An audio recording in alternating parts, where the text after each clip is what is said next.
When we're trying to change our behaviors, there's some behaviors that we want to be experts at. And then there's some behaviors that we're perfectly fine being amateurs at, right? And on the bottom two as well, the habitué or the addict, there's behaviors that we want to stop doing that are low willpower and high willpower. So it's not necessarily the person, it's the behavior they're trying to change. But I think, you'll find it very difficult to become an expert at something if you use the same criteria that it takes to become an amateur at something. If your test to become an expert is this Mia, you actually won't have the grit and perseverance needed to power through the times that are shitty, that are hard. So most people's problems, I think, when it comes to the fitness space in particular, is that we train like we're experts, even though what we want is an amateur behavior. Right? We go to the gym and we have the mentality that we need a trainer and fitness programs, and we need to no pain, no gain, and it's got to hurt or it doesn't work. And that's the expert mentality. I've written on this article you alluded to called "Why Fitness Apps Make You Fat." Because what we find is that when you take that mindset in the expert quadrant of I've got to figure out, the expert quadrant is all about figuring out your mistakes, and it's got to be in some way painful in a way, or you're not going to get better. What that means is that people are doing exercise that they hate, which means it's not going to be sustainable. Not only that, we know that when you suffer at something, there's this phenomenon called moral licensing. That when we feel like we've sacrificed in one area of our lives, it's like squeezing on a balloon, right? When we feel like we're being good in one area of our lives, we cheat in other areas of our life, right? I squeeze on this end of the balloon, the other area, and we've seen this phenomenon occur time and time again. We find that when people buy green products, they're actually less kind. They're less likely to help someone who's just fallen down in front of them after they've sacrificed by buying an ecologically sound product.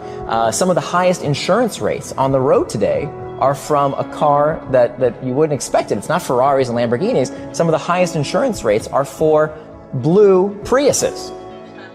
Right? Interesting. Right, because there's this effect of moral licensing. If we're good in one area, we're allowed to be bad in other areas. So how does this play out in the fitness world? Well, I just, sweated it out on the treadmill for 30 minutes, and it was so difficult, and I did it. I persevered, and it was so hard for me. I didn't enjoy a second of it. I deserve a Jamba Juice with 60 grams of sugar and 600 calories. Even though I only burned 300 calories on the treadmill, I deserve a reward.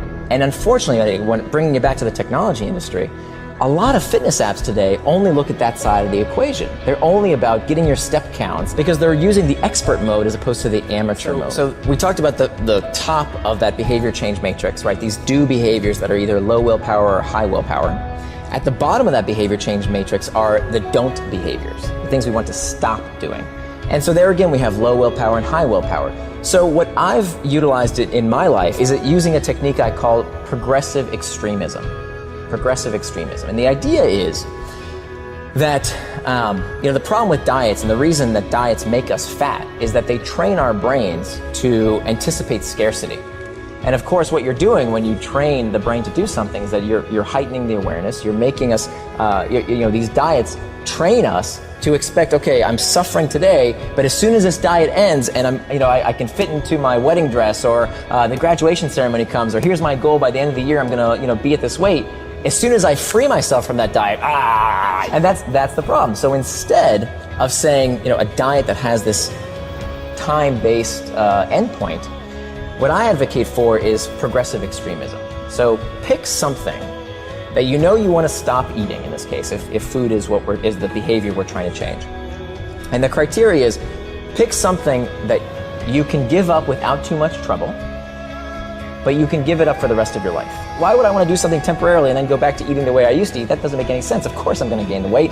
I want to make a permanent change.